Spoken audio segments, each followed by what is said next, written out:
Hello, Steeler Nation, and welcome to Stryker's Inside Slant. I'm your host, of course, Stryker, back for another episode.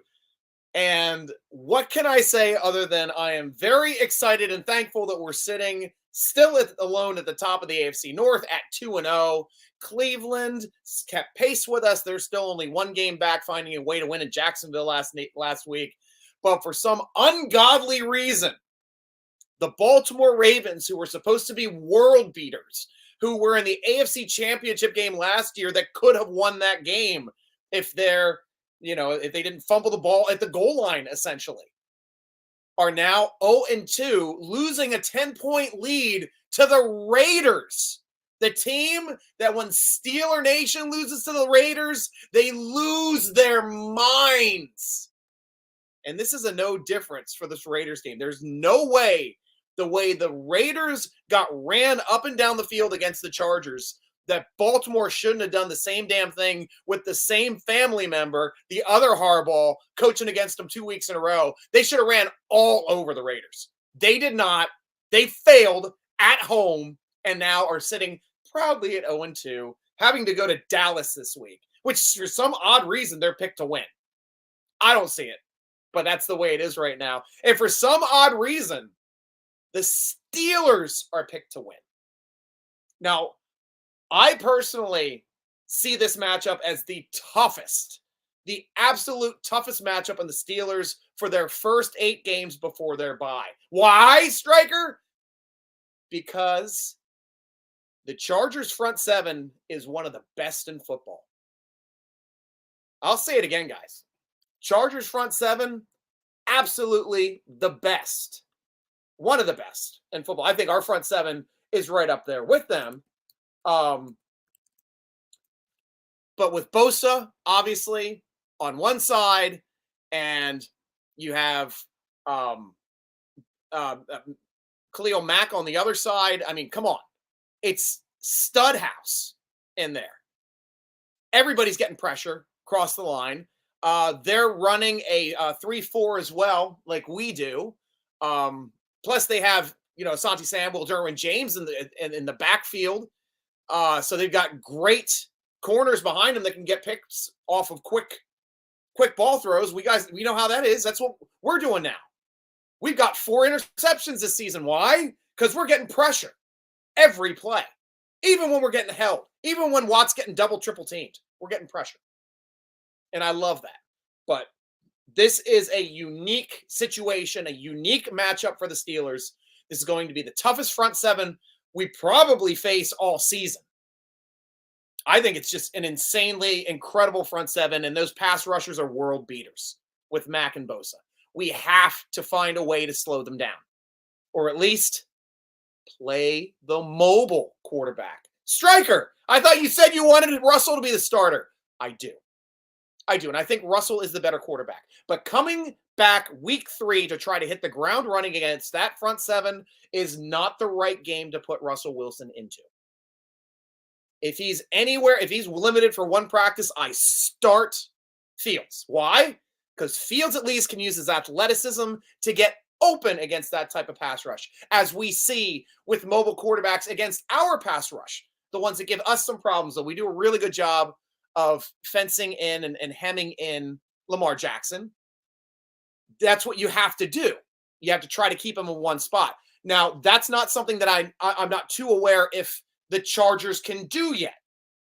They played Carolina's quarterback. They played the Raiders quarterback. Neither of them are mobile quarterbacks. So this is going to be a unique situation for them. But I think the matchup of this game is how well we do against their defense. If we turn the ball over multiple times against that defense, we're losing the game. Flat out. I don't think there's any way we can win that game if we turn the ball over multiple times. Even turning it over once, I think, is going to be difficult to win that game. But on the other side, we got to figure out a way to stop their rush, which is number 1 in the NFL right now. Steelers are just outside of the top 10 at 12 in rushing. And all of our other offensive statistics are Fichtner Canada levels. 28th, 29th, 30th. Passing, total offense, scoring offense, dead last. That's not going to do it. We have to find a way to put points on the board. Yeah, I know the referees took off probably 10 points from the last game. That touchdown obviously was taken off of the board, which was, even the referee and analyst said, should have called that a pick because he's running a pattern. He wasn't hitting contact. Defender went into him. He was running a pattern, and you're allowed to run patterns in the NFL. Not through somebody, which he did not do, but the defender ran into him. He did not run into the defender. Should not have been a pick. That should have been 7 points on the board. Also, the deep pass that George Pickens also caught at the 5-yard line. I'm not giving us an automatic touchdown. Balances out, averages, you get the field goal. That's 10 points. Should have had 10 extra points in that game. So, yeah, we're about a 20-point offense, 23-point offense. That's what it looks like. Maybe 26 if we get those points.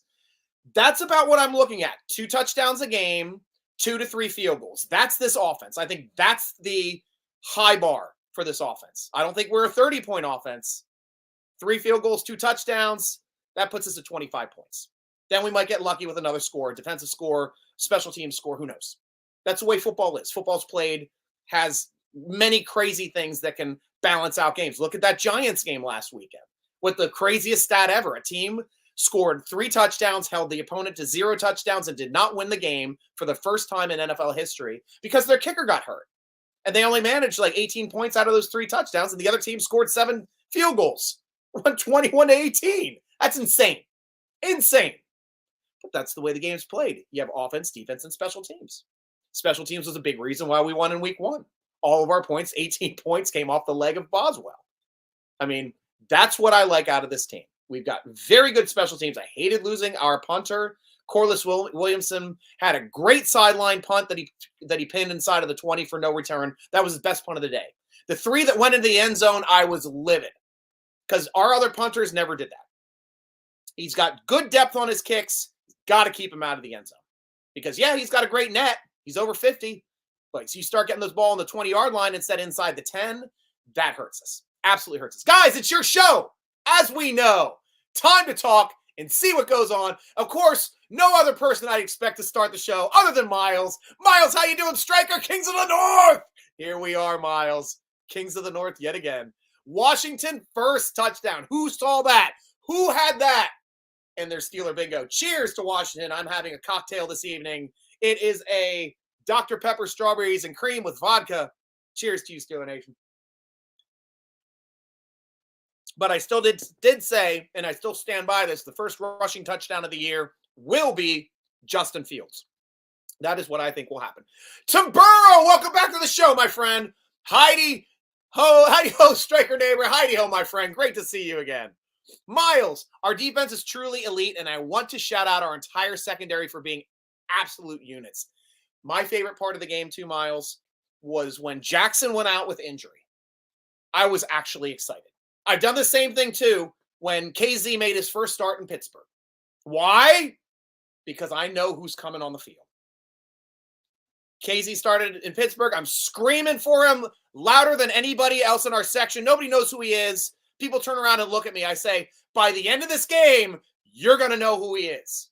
He ended up with an interception in that game. He knocked a guy out in that game and ended up getting a penalty for it. But you knew who KZ was from that point on. I love me some KZ, who ended up getting an interception last game. But as soon as Jackson went down, I said, Corey Trice, interception.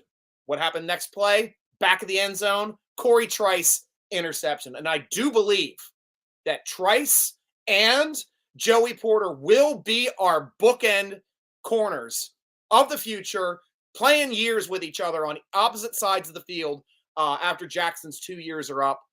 Trice is too good, too big, too rangy, too smart to keep off of the field for too long. But I do love me some Jackson, and Jackson has shown me that he is good enough to play in this damn league.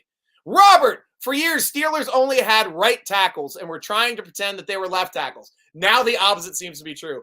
Absolutely correct. And I did mention that over on the Steeler Nation forum. Go to SteelerNation.com, click on the forum button, become a free member of the football forum. But I said that exact same thing. What's going on with our right tackles? The problem is we have 3 left tackles. 3 great two blue chip left tackles that we just drafted, and 1 4th rounder that ended up being a good, solid to great left tackle. We're not talking about Moore during games. He's not getting penalties during games. He's not losing his job to 2 first rounders during games that both were potential top 10 tackles. Both of them. He's solid as hell. I cannot say how much he has done in that situation. Guys, be sure, hit your like button, share this out. Go over to TikTok. I want to start doing some live feeds over there. Follow me at SN Stryker over on the Tickety Talks, so we can start getting some live feeds over on TikToks as well. I know we're all old over here, but do me a solid. Going over to the the Tickety Talk and help me out. Cheers. Robert, Dirty Red on IR, and he was our best special team stud. But good news is we pulled back James St. Pierre off the couch, and he's excellent on special teams. Also, not a bad backup defensive back. And I said that exact same thing today in the football forum as well. I always loved James St. Pierre. Or not St. Pierre. St. Pierre was the third string quarterback we had that was like 15 years in the league as a third string quarterback. Oh, I'm talking about James Pierre. He being here, great special teams player. You're 100% right about that. And a solid spot starter as well. He did a good job for us and did a good job, I think, for the Giants after he left. Or was it Giants or the Washington team? I can't remember. Derps! I'm just here because I wanted to flex that the Steelers are better than the Eagles. Holy crap. I did not have the Eagles losing to the Falcons at home on my bingo calendar this year. I sure would have lost my survivor pool this week if I was betting the Eagles. Oh, my Lord. God, there's a lot of big losses this week for survivor pool. Ravens were a big one going up against the Raiders. A lot of people lost that. Eagles, who would have thought the Eagles would have lost to the Falcons? And guys, we got to think of something here. We know the Eagles are an excellent team. We know they're an NFC powerhouse. So maybe, just maybe, the Steelers' defense is a hell of a lot better than the league knows yet. Because apples to apples in the state of Pennsylvania with the same team playing once at home, with us going to their house, pushing around, and then playing in a difficult environment in Philadelphia and losing up there, maybe our defense might be one of the best in the league. I honestly think that. I think our front seven is elite, and the guys behind there, you got Fitzpatrick, you got Joey Porter Jr. locking down their top receiver. You got Jackson/Trice on the other side. And that doesn't matter if they're throwing in Elliott or throwing KZ. They're making plays. Both of them have interceptions on the season. We are flush at defense this year, and we're deep. What goes down? I'm not upset this year. We got Herbig coming off, getting on the field. I want Herbig on as much as possible. Love me some Herbig. Mike, welcome to the show, Mike. How was our O-line this last game? I couldn't watch. It was fairly good. I thought our running schemes were fairly good. It got better as the game went on. We had 3 bad penalties to Jones, unfortunately, which took back big plays. One was that deep pass down to the 5-yard line. It's like a 50-some yard pass on a dime by Justin Fields. Everybody would have been talking about that in the NFL. If that was a legal play and we scored a touchdown off of that, that's an all-time league highlight. It was a 100% covered, zipped it right in on a line, 50-some yards, and put it. The catch didn't even look difficult to George. He did such a great job of hemming that in. It was a great catch. Yeah, I knew what you're saying for O-line. I know what online and O-line do. I'm very good at getting what you get there, Mike. But yeah, there's room for improvement. There still is. Thanks, Kirk Cousins. Exactly. How did he look so awesome against the Eagles and so badly against us? Because our front seven is elite. Chargers front seven is elite. Eagles front seven, it's not like their front seven that won a Super Bowl. It is not. It is not that front seven. They are a new front seven. Shout out to Saquon. I love me some Saquon Barkley as well. One of my favorite non-Steeler players. He probably should win the game just by himself. Just keep giving Saquon the ball. Keep giving him the ball. Robert. Stryker, my big question, what exactly are protocols? Tomlin says Russell hasn't yet passed. Russell say since preseason he could play, and Tomlin made him emergency quarterback, so he thinks he could play. No, he was emergency quarterback because if the first 2 quarterbacks couldn't play, he would come on the field. He wasn't ready to go. He has that calf injury. It was a problem right when we first started preseason or training camp, and then he ended up missing like first 2 weeks of training camp before he got worked back in. Now we're at the situation where some reason, I don't know if he re-injured his calf, if he did something different with his calf. Something's wrong with his calf. And the protocol for that is he's not practicing fully. And if you watch practices, that's how I get to gauge. And I used to run and predict who would be the active players and inactive players every year. And for 3 straight years, I did it. And I was better than Steeler Depot at it. I knew who was going to play. And it all came down to if you were limited, a full participant, or non-participant. And with the Steelers, if you're limited all week, you're probably not playing in the game. And for 2 straight weeks in a row, Russell's been limited all 3 practices, which is why Fields has been the starter both weeks. And this week, also, like I said at the top of the show, I do not put Russell Wilson in for that front 7 in his first game with a bum calf. No way. That's not the first game for Russell Wilson. Fields is in there, more mobile, move around, get open. Russell will probably be emergency quarterback again this week. He may be backup this week. That'll be getting close, but still, that's going to be the protocol. We'll watch Wednesday, Thursday, and Friday, see the level of participation of Russell Wilson. If he starts being full participant, then they're going to start working him back into the game. Robert, head coach number 1 priority, O-line should always be starting the group gel by letting them all play the starting position together. Mr. Tomlin failed at that. I think you're probably referencing switching between the 2 right tackles, and I do agree with you there. But I think the reason why they're doing it is because Jones is hurt. He does have that elbow brace on, and he's been playing with it all year. Finally got Zach, or not Zach. Oh crap! Why am I missing his name? I gotta look it up. Our other freaking tackle. Oh crap! Not more. Fontenot. Yeah, Troy. Getting Troy back in there. Troy had been banged up too all year, and he just worked his way back to being able to play in week 2. Couldn't play in week 1. So I think the Steelers were like, okay, well, it looks like Troy's probably a little bit healthier. Let's start working him in and rest Jones, limit his snaps because of his elbow.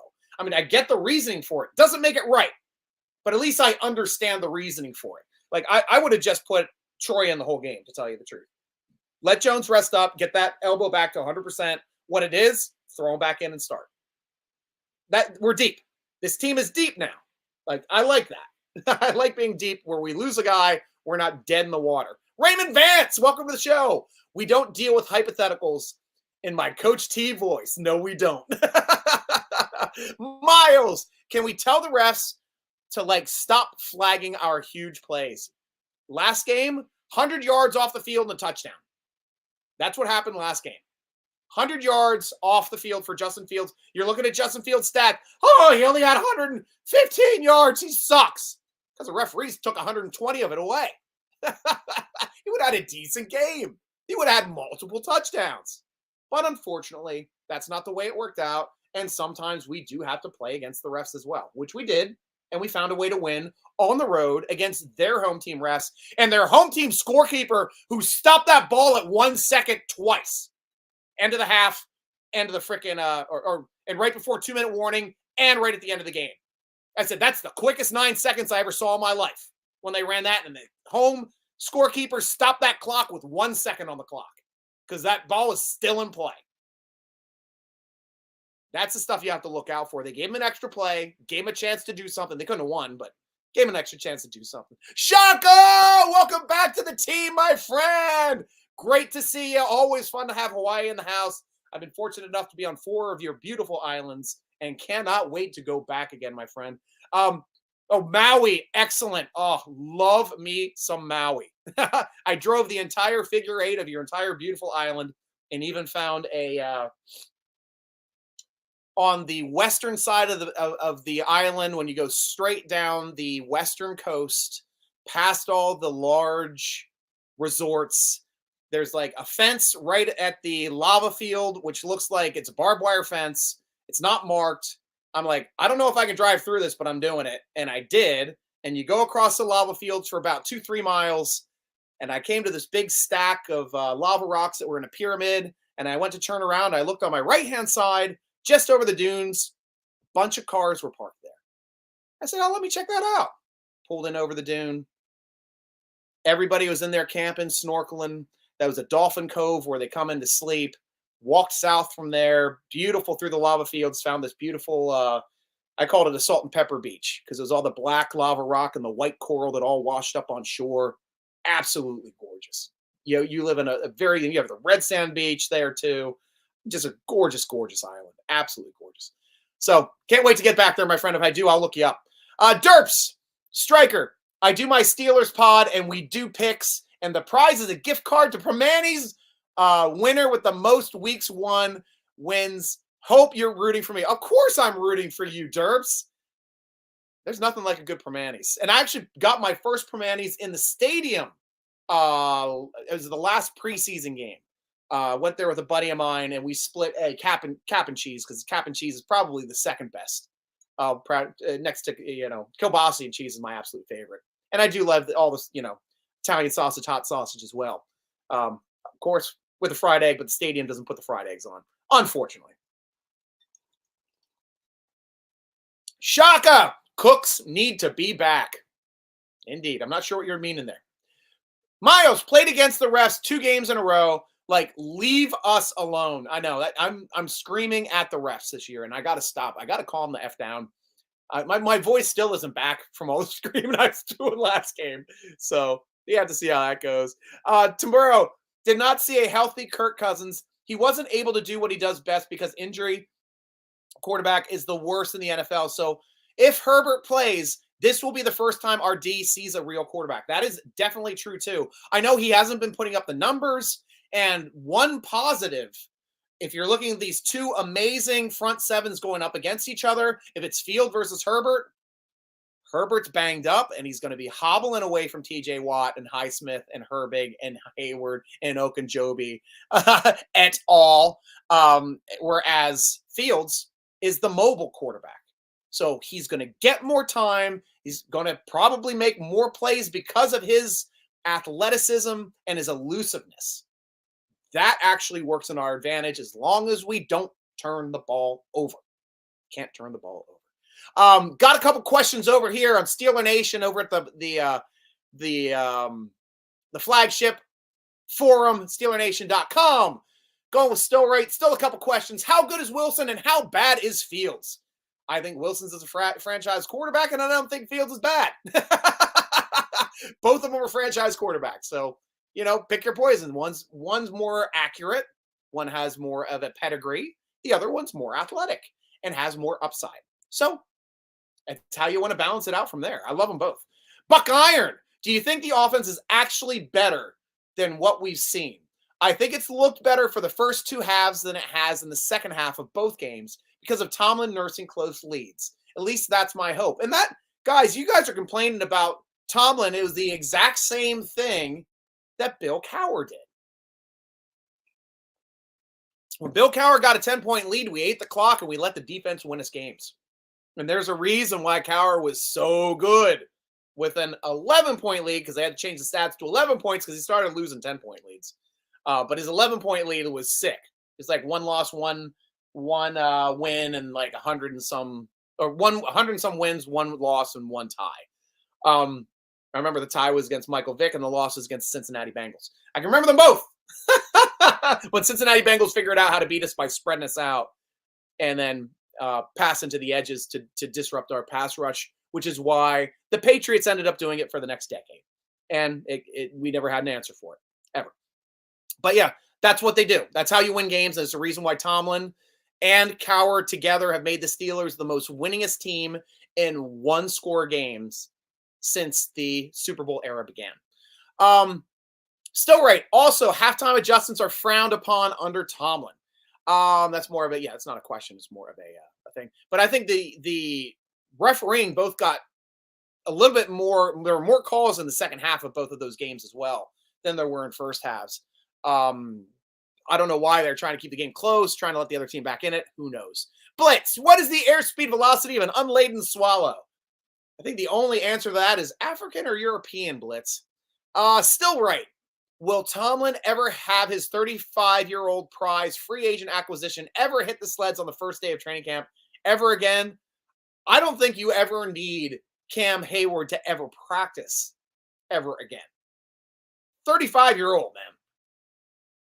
I tell you, I don't give a new contract to a 35-year-old. And I said that on my first podcast in the preseason before the first week of the season. I think it's a bad contract, but the way it's written, it doesn't hurt the Steelers if he can't play next year. They get out of it because all of his years are tied up to roster bonuses, not salary. And since it's not salary, it's not going to be guaranteed at the beginning of the year. We get a little bit of time before saying whether or not we're going to keep him. So that's the interesting aspect of this contract. And then we're only on the hook for like 10 mil, which gets split up over 5 years for 5 mil. Very smart contract. The way it was drafted, it is a very Omar Khan contract done the right way for a player that is more than impactful when he's healthy. But if he's not and he finally hits his age wall, there's got to be a way out of it that does not kill our team. Zonenberg, will Jaylen Warren see more playing time? Yes. We saw last week he got more playing time. Why? Oh, because Steeler Nation was yelling at the coaches, you're dumb. He gets no playing time. Got to play him more. That's what I love. Steeler fans, we win a game on the road in Atlanta. What does everybody have to say on the post-game podcast, on my podcast the week before the Denver game? We got to play Jaylen Warren more. We won the game, number one. Number two, Jaylen Warren was coming off an injury.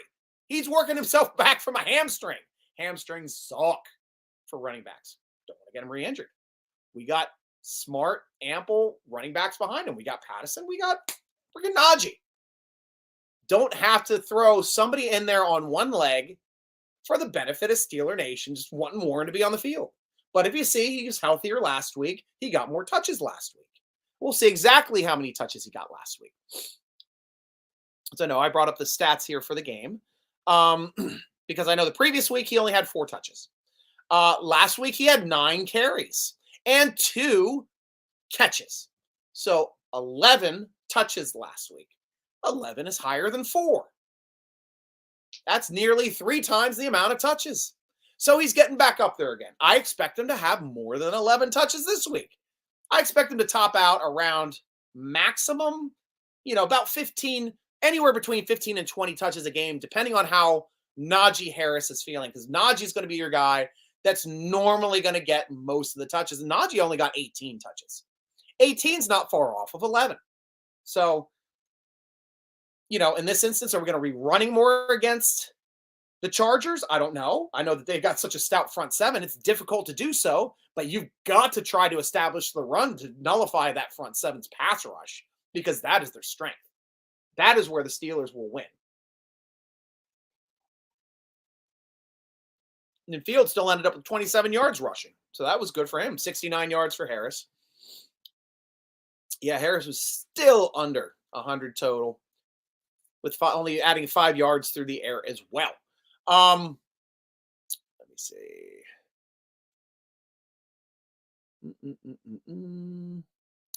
And I'll get back to you here in a second. Just finishing up my questions over here at Steeler Nation.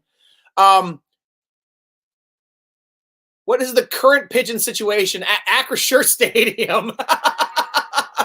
We have not seen the Pittsburgh Pigeons in, I think, 2 seasons there, and I'm sad for it. Because every time the Pigeons were on the field, the Steelers did find a way to win. I don't know what they'd done to try to keep them out of that stadium, but man, I do miss the Pittsburgh Pigeons and how they'd flock together to stop those wins from the other teams. Buck Iron, I don't think gearing the offense down into the second or first is frowned upon. Cool. And that's everybody over from Steeler Nation coming back over to your show here on the podcast, your podcast, guys. If you're on YouTube, if you're on Facebook, that's how you're able to get me to see it. I can't see the Twitter ones, unfortunately. So, still keep smashing those likes, still keep sharing. Now it's time to go back to Timburo, and we'll start talking about what we have over here, guys. Tomlin made Wilson emergency quarterback, acknowledging he could play if needed. Wilson said the same. So what is the specific protocol? Is it not running through 100-yard dashes? What specific protocol?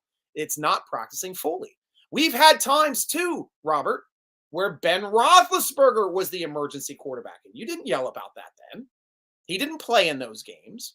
The one game that he was the backup, I remember, against the Raiders, I forget who our quarterback was in that game, but they only played like one play, got killed, and then Roethlisberger came in and had one of his best games ever. He destroyed the Raiders in that game. But that's a completely different situation because Roethlisberger was working his way back. He was practicing more fully, but they're like, we'll keep him out of this crappy game so he can be 100% healthy next week because I think we're playing the Ravens the next week. So here in this situation, completely different situation. You have a guy that has not played a game this year, that has not even practiced fully yet since the season has started. The first 3 practices for week 1, second 3 practices for week 2, has not had a single full practice yet. That is why he was an emergency quarterback, because you'd rather have him try to come on the field with one leg than have somebody like Freiermuth throw the football. Because who's going to be our emergency quarterback? Robert, Stryker, I associate enjoying your show with munching edibles. So now I just dropped an East Peak 100 milligram THC sativa, 70% dark chocolate into my coffee. Holy Hades. 100 freaking milligrams, Robert. You came to roll. I'm like, I am such a freaking lightweight when it comes to like THC, edibles. I mean, I only started smoking 2 years ago. It's going to be 3 years. Oh, it's going to be almost 3 years now. When my sibling's wife died, and I started hanging out with my sibling, and he turned me on to THC. But I'm strictly like a 10 milligram guy. I don't know if that's a misprint. 100 milligrams of your sativa, I would be dumb. I wouldn't be able to run a podcast on that. I would just be absolutely stupid. But more power to you, my friend. And happy to have you on the show, man. It's been a while. Chow, Dad, man. It's been a while for you, too. Welcome back to the show. Hey, Stryker, finally caught up with you. How do we stop J.K. Dobbins? It was funny as hell, man. I go over and I look at their depth chart because, I do that for all the teams we're going to see. And their top 2 running backs, J.K. Dobbins and Gus Edwards. Are we playing the Ravens this week? Are we playing the Ravens? Man, I think to me, that's just like freaking hilarious to have those guys, 2 guys that we know very well. And it's not more so stopping J.K. Dobbins or stopping, Gus the Bus, who we both know so very well. We know how to tackle them. The issue is how quickly and how disruptive will our front 7 be to be able to get off of blocks and tackle them quickly. Because that's what we have to do in this game to win it. Because that's how they've been winning their first 2 games of the year. I mean, it's hardball football. It's how he won in Michigan. Control both lines of scrimmage. Pound the rock, stop the run. Pound the rock, stop the run. That's a winning formula. No matter what you're doing, any type of football, pound the rock, you control both lines of scrimmage, you win the game. 9 out of 10 times.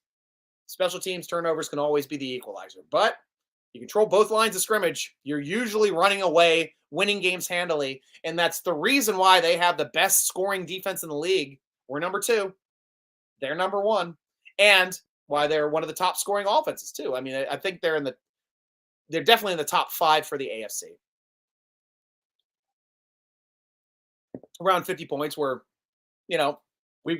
solidly in the 20s after 2 games. It's looking just like another Randy Fichtner, Matt Canada offense to me. What's the difference this year? Our defense is way better. Hayward's in there. Hayward was lost for half the year. Watt's playing in world-beating form right now. TJ Watt is, I don't know what you can say or what you can see out of the highlight reels. It's like saying, oh, geez. I mean, there really isn't another comparison in the NFL for it. It might be for the WNBA, that great rebounder, the 2 rookies, how they're saying that, you're comparing the great rebounder being better than Caitlin Clark in the ESPN polls. But if you watch the games, you see the stats, you're like, how can that happen? How could you vote that? Same thing for Myles Garrett and TJ Watt. You look at the stats. I think Garrett was better in one statistic. Watt had him everywhere else. He led the league in sacks, TFLs, forced fumbles. No, you don't get Defensive Player of the Year. We're going to give it to Garrett. You know, the guy that cried wolf when he beat our quarterback over his head with his own helmet. He should have been out of the league. And we let him get away with murder. Nearly murder. I'm telling you, if Rudolph fell on the ground and started convulsing and didn't stand up, missed a week of football, Myles Garrett would have never played another down of football in his career. That would have been it. He would have been done. He would have been done in that league. I don't know how that happens. Now they gifted him a Defensive Player of the Year over TJ Watt. 3 times should have been Defensive Player of the Year, only has 1. Darnold stole 1. I can make an argument for Samuels that 1 year because that was a sick year for his interceptions. That was a sick year. I'm fine with that one. But he had way better stats than Donald, and way better stats than the guy in his division that they gifted to him last year. Oh, he gets double teamed every play. Have you watched TJ Watt? He gets double teamed every play. That's the way it goes. Tim Burrow. Fields fans not see he only throwing to George, who had under 100 yards first games, 29 yards last game. Too little to Muth, but not really throwing other than once to running back, so he's not utilizing weapons enough. Actually, he spread the ball out very well in the first half, and it was mentioned at the halftime show that he hit 7 different receivers in the first half last week, Robert. So don't try to revise this. He's hitting the guys that are open. Muth is going to be the workhorse. So is Fields until we can get somebody like Wilson back on the field, the rookie. So like maybe he can work in because we need somebody that can catch, that can run the quick plays and get open. Miles Austin is not that guy. I saw it last year when they tried to make him the X receiver when Deontay Johnson was down. Our X receiver gets between 8 and 12 targets a game. Statistically, for the last 30 years, 40 years, go back through the 70s. Statistically, our X receiver gets between 8 and 12 targets a game. What did Miles Austin get when he was the starting X receiver? 0. He had a game with 0 targets. He couldn't get open. It's like watching James Washington at the Z, one of the worst Z receivers I've ever seen at getting open. Those guys just couldn't make it in the league, like to be starters. I think he can be a spot slot receiver. I think he could be a 4th receiver. Starter, 1 or 2, not it. Not it. Jefferson isn't getting the targets. Let's see what Jefferson's targets were last game.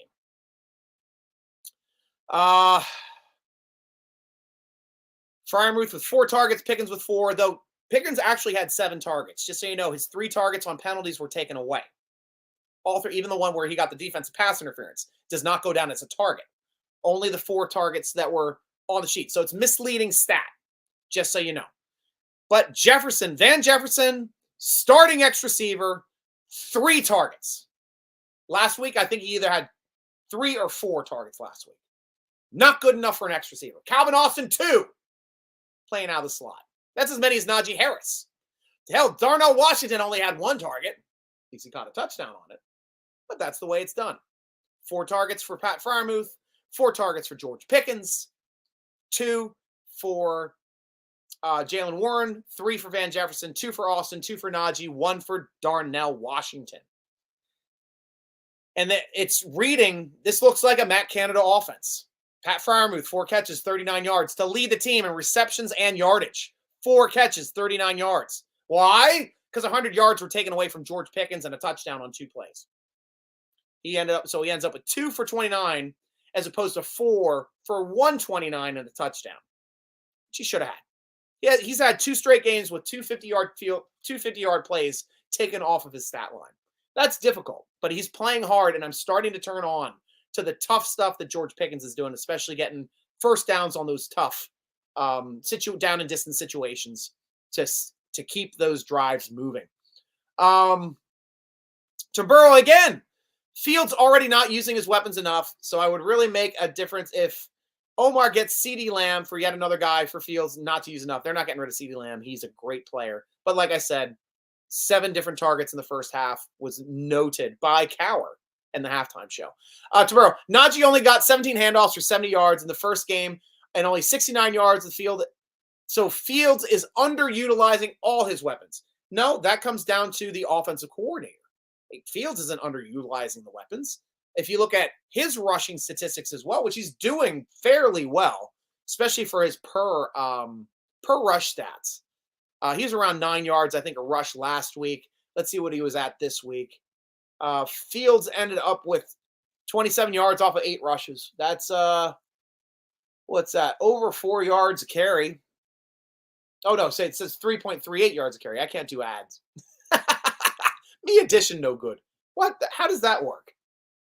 8, 16, 24. That's 3.38. Okay, so 3.38 for him. Warren had 4.67, 9 rushes for 42 yards. Najee Harris, the workhorse, 17 rushes, 69 yards for a 4-yard average. And Tim Burrow, I will point this back in your face, my friend, too, yelling at saying Najee Harris is a 3-yard a carry guy. He's now averaging 4 yards a carry. So that's a big job with our offensive line improving as well. And it comes down to balance on the offense. If we're not extending drives, we're not getting lots of plays. We had a lot of 3 and outs in that second half and a lot of short drives. So that limits the amount of yardage you can end up getting in the game. The important thing is you win. Now, if you don't win, you can start looking at statistics. When you win, you do what you're paid to do. You're paid to win football games. LSU, he lied about him calling him the racial slur. Also, absolutely right. Pouncey was right there next to the guy, backed up. He's like, I was there right next to my quarterback. He never said that. And none of those parabolic mics that were trained on that thing happening caught anything near that. They only caught the sound of that helmet hitting his dome because he's a liar. He's a liar. Never happened. I agree with you.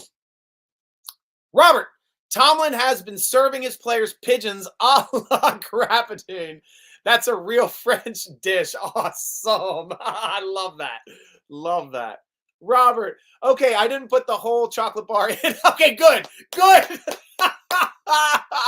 And I hear even Snoop Dogg doesn't do edibles because there's no off button. But my point is you're the only reason I flavored my coffee. Nuts. Well, thank you for that compliment. I hope you are enjoying your coffee. I'm sure you definitely dropped it down a bit to get it to a spot where you're enjoying. And I am enjoying my Dr. Pepper strawberries and cream and vodka right now. So cheers to you, Steeler Nation. Claude! Great to see you again, my friend. What up, Stryker? Hey, still hanging in there. Still doing the show. Guys, it's Tuesdays at 8. That's the show time this week, or this year. Tuesdays at 8 Eastern time. Mark your calendars. That's where I'm going to be every Tuesday at 8 o'clock trying to do the show. So unless I'm traveling or have something crazy going on, I'm turning 50 this year, so I'm going to have some real fun this year. So I might be out and about certain places, maybe in different spots of the world. We'll have to do the show, but planning on doing it Tuesdays at 8. Tim Burrow, how can people be okay with an 8C who has had the highest paid defense in the NFL history for 3 straight years, yet in 2023, D was ranked 21st. But that is yardage. Your yardage gets terrible when you have an offense that can't hold on to the football and can't control games. Defense is on the field, and time of possession was way skewed. We did not have good time of possession last season.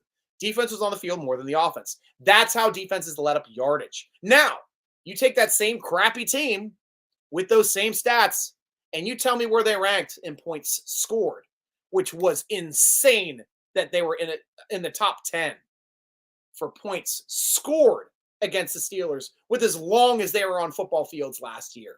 And that's why you're seeing this year a team with this high-priced defense playing lights out, because that's what you pay this team for. They're winning us. They won us our first 2 football games. 2 turnovers each game. Not letting the other team score. Keeping both teams under 20. Hell, keeping them under 10. Second best scoring defense currently in the NFL. We're going up against number 1 this week in the Chargers. So what's going to happen this week? Defense against defense. It's either going to be a slugfest or somebody's going to show they're the better team than the other one, and I'm hoping it's our Steelers this week. Jonathan, do you think this week is breakout game for George Pickens? I think he's right now doing the right stuff.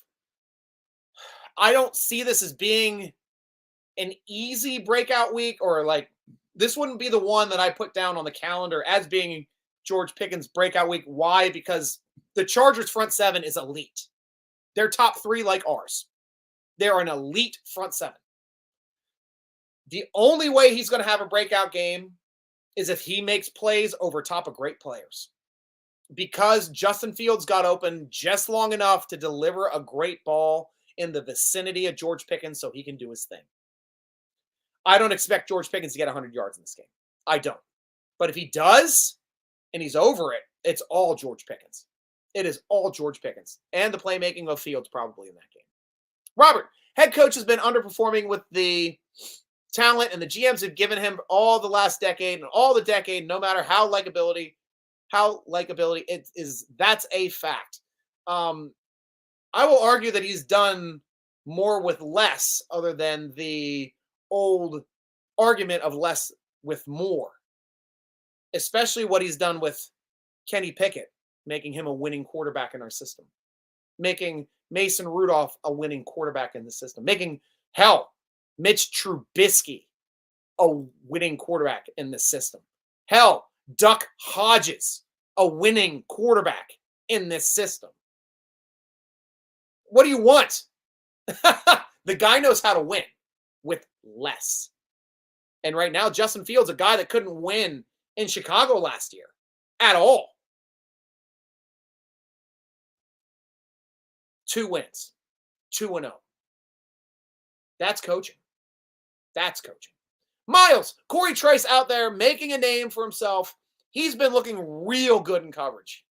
I've been saying it. I told you last year in training camp, I was so stoked on this guy, and he got hurt at the beginning of training camp.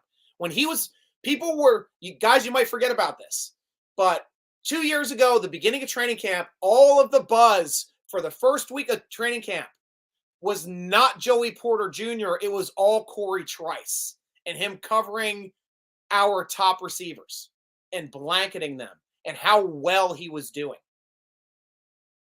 I'm very excited. He was making plays in preseason.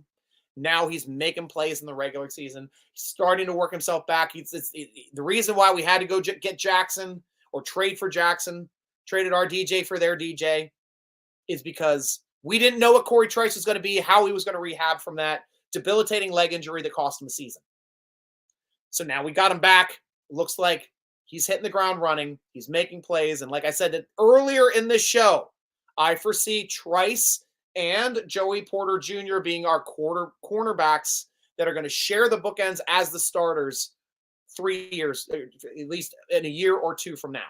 Those are going to be our bookend starters. And they've got the size, the range, and the athleticism to really be great players. Robert, honestly, Stryker, because both Caitlin Clark and TJ Watt are white is why the voting goes against them. Now, I don't agree with that. I don't get into the race issues at all. It's just not the same. But I do know that there's a lot of venom in the WNBA for Caitlin, but I love her. I've actually watched more WNBA games this year than I have NBA games since the 97 strike when I stopped watching NBA games. I'm actually watching Caitlin Clark games. And I'm enjoying watching them. She's a hell of a player. Miles, also, I'm giving my first Steelers game against the Jets this year. Oh, you're going to the first Steelers game against the Jets this year. Awesome, Miles. Spending the weekend in Pittsburgh. Cool. Be sure to follow me over on my social medias. DM me at SN Stryker. I'll let you know what I'm up to. Usually I end up parking in North Park in the RV, stay there for the weekend, but I'm planning on being out there for the Jets game too. Maybe we can grab a drink together or something. That'd be cool, man. I'd be down for that. And I'll let you know where the terrible tailgate is as well. So let me go on over and check out the terrible tailgate for this week in Pittsburgh. Caddy corner from PNC Park, the closest parking lot to the football stadium from PNC Park, in that closest corner to PNC Park, caddy corner. Terrible K. I think it's 5A. It's called, lot 5A. It'll be bright and early. 8 a.m. this year, I think. 8 a.m. this week. Let me see what we have here. Chargers. Yep. 8 a.m. till 11:45 a.m. Red Lot 5A for the terrible tailgate. What do you get? Buffet, barbecue, open bar. And Chad Brown is our special guest there signing autographs. We're going to raffle off a Minkah Fitzpatrick jersey as well. Signed Minkah Fitzpatrick jersey. It's always fun. I'm planning on popping in for a little bit. So be sure to grab me and say hi to me too this week as we invite Chad Brown, former Pro Bowler. We know him. We loved him when we drafted him and had him for 4 years in Pittsburgh before he went to Seattle.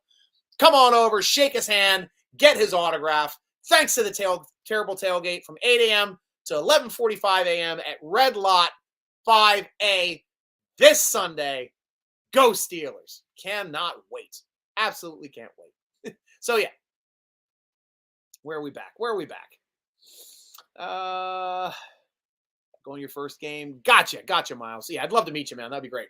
Robert, if Muth is the workhorse, then how come last game is 39 yards was the most he had all year and almost ignored the first game? Well, he also had the second most receptions last week, just as he had this week. Second most receptions. He's going to be targeted more because he's a better receiving option than whoever we're throwing at the X receiver. So, yes, he is the workhorse. And he's a hell of a blocker. So he is the workhorse. Muth! It's really Steelers wide receivers too, so he should have 10 targets a game, and you're saying he'll have 4 targets. You think that's okay? Nobody's getting 10 targets a game. Not even George Pickens is getting 10 targets a game. Why? Because we're not getting enough plays. We're not getting in the end zone. We're kicking field goals 50 yards out as opposed to getting down inside the red zone and scoring. Once again, we're only inside the red zone twice again this week. So that's why we're not getting those points and those options. Start churning this offense, getting it a little better. Maybe if we're not running the ball as much, get more targets. That's what happens when somebody's throwing 30 times a game. Look at freaking, it was Bo Nix the week before. I think he had like 52 attempts in that first game against Seattle. I mean, they knew they couldn't do that again 2 games in a row, and they didn't. They didn't. Chow, Dad! I haven't been able to watch any games yet, just highlights. How is Patrick Queen looking? Highlights have been mixed so far. Is he just getting used to our system? I need to wet my whistle on this one because I've got a lot of opinions on Patrick Queen. I was expecting Patrick Queen to be more impactful, especially how rangy he looked in preseason. He looked phenomenal in preseason. He looked like a steal in preseason. Now, I'm seeing him having trouble getting off of blocks. I'm seeing him hit the wrong holes. I'm not seeing the Patrick Queen that I saw on the Ravens for so many years because I watched a lot of Ravens games. I think he needs to do better. I think he needs to make those tackles on the edge and help us out there because Highsmith's been missing those as well. But he needs to be better. I think he has room for being better. I think he's going to be better. But right now, he is not what I expect out of a Pro Bowl caliber inside linebacker as he was last year. Only had 4 tackles last game. He's an inside linebacker. Should have more. I mean, then again, Roberts, it says, only had 1. I thought he had 2. I thought he had 2 good tackles, but I'm only seeing 1 here from Roberts. Who was our other inside linebacker that got any tackles?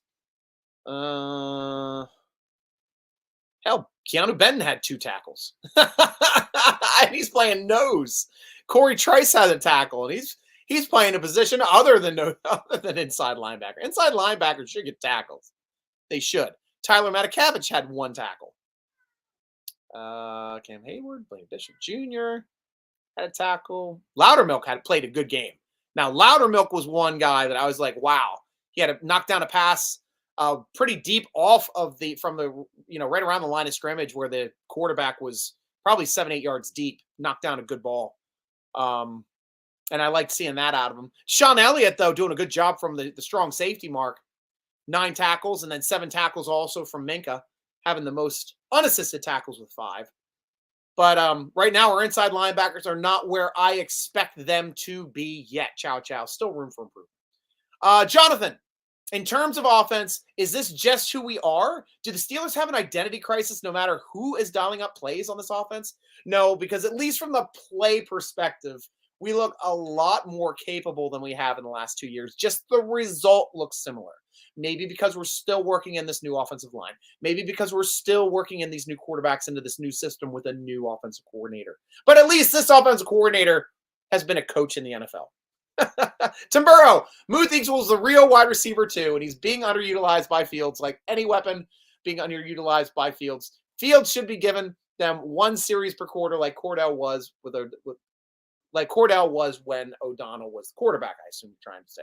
But yeah, I don't, it's where the ball's coming from, man. And he is hitting Muth and getting first downs with Muth. Muth is stretching the sticks. Muth is blocking well. I've got no problems with Muth. I don't know where you're trying to look for problems where there aren't any.